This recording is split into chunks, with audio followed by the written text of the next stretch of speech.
mga lods, so for today's video, papunta kami ni Carino at ng aking family sa aming nabiling bahay at lupa dahil today is the day. Iti-turn over na sa amin yung house and lot namin na nabili sa wakas.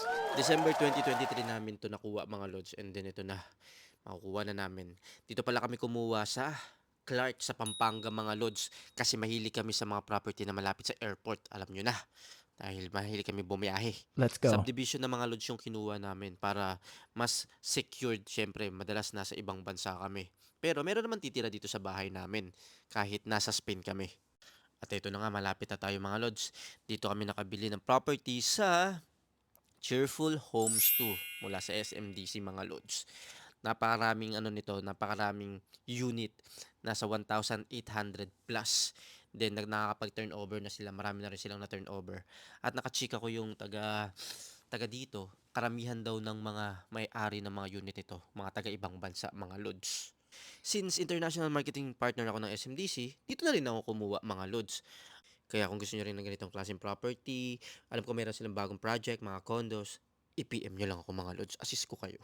Ang nakuha naming unit mga lods ay yung end unit, kaya medyo malaki-laki yung lupa na nakuha namin.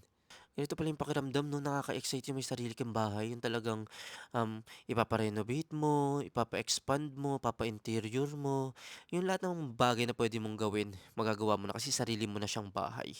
Mamaya ipapakita ko sa inyo yung unit na nakuha namin. Pero bago yan, i-check nyo muna kung gaano kalawak yung subdivision nito.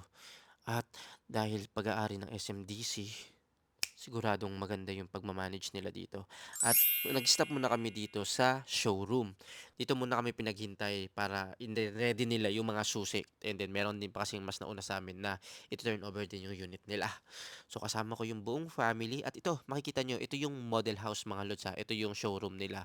Ganito rin magiging kalaki kapag ipapa-interior natin, ipapa-expand yung ating unit.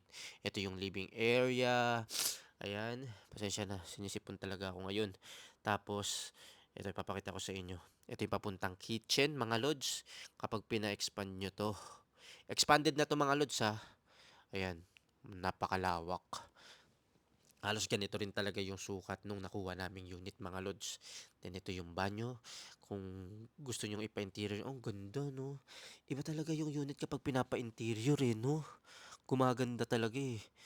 Iba yung kapag nakita mo yung room, yun, nag-enjoy yung mga bata, o po pwedeng may mga bed din na ganyan, bunk bed yung mga bata. Sa unit na to, sa model na to, merong tatlong kwarto.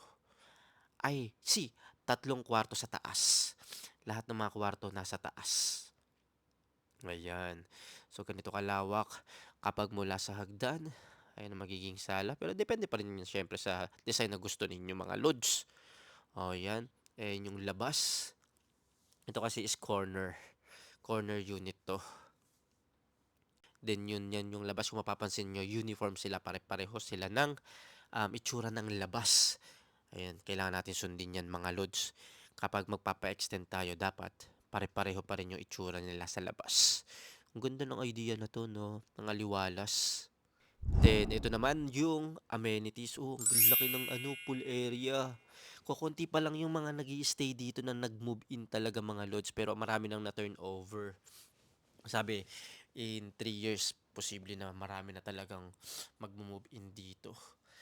Ayan, napakalaki ng ng swimming pool area. Pinapakita ko sa inyo kasi lagi ako nanonood ng vlog para sa mga update ng mga ganito. Pero ang lagi ko lang mapapanood is yung showroom. Wala masyadong nag-a-update ng mga na-turnover. Siyempre siguro nga, kukonti pa lang kasi yung mga talagang nag-turnover. I mean, nag-move in dito. Ayan naman yung pwede kayo magpa-event dyan, mga lodge.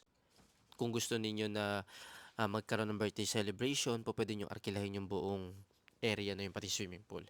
And ito yung area naman ng mga parang pambata, playground mga lods. Ayan. Kita ninyo, napakalaki niya. Okay, so pwede kayo tumambay dyan. At ang laki pa ng lupa dun, oh. Then ito, ipapakita ko sa inyo mga lods yung basketball court. Ayan, oh. Ang laki mga lods.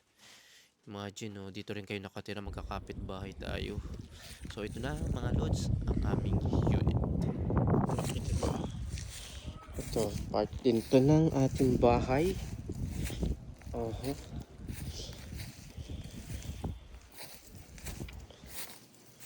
Yung kalahati nito, natin yan, amin. So, lalagyan namin ng pader hanggang doon. Yan, sa kotse natin. Nandito magiging dirty kitchen. Ayan, meron din yung pinto dyan. Tapos yan, i-extend din yan dyan sa taas para maging kwarto. Ito yung bahay natin. Tan. Ang laki din dito. Imagine mula dyan hanggang dito. Yan. Lagyan nyo ng pader. Yun muna unahin natin. Hanggang dyan. Ito na yung bahay. Wala pa siyang tiles. Semento pa lang.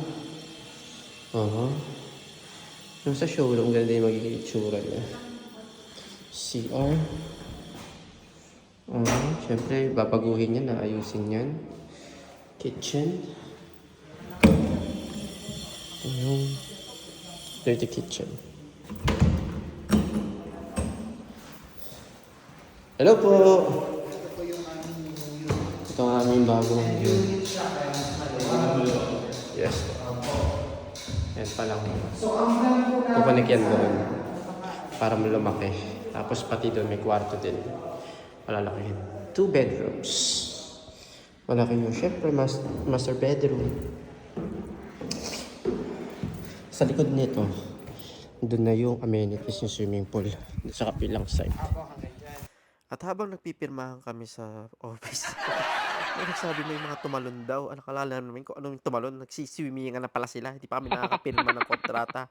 Pero pwede naman na daw. Meron akong po pwedeng 5 na po pwedeng i-invite para makapag-swimming na walang bayad. Pero kapag sumobra doon, magbabayad ng mga loads. Ayan yung basketball court. Siyempre, basketball tayo niyan. Okay, nakuha na namin mga loads ang aming regalo. May regalo kami mula sa SMBC. Na-turn over na sa amin yung susi. Yes. Our first baby. Yes, ito yung Soon, unahan more to namin come, na more to come. house and Pero lot. ito ang pinakang-una namin na house and lot. Yeah, ito talaga yung pinaka-reason din. Isa sa mga Kami pinaka-reason umuwi. kung bakit kami umuwi. Actually, yung mga pinunta namin, hindi talaga namin yung bakasyon. Ito talaga yung pinaka-priority namin. Yung mabigay na sa amin yung house and lot House and namin. lot. Yeah, meron ng Yes. susi! Sa susunod pa, mas marami pang property.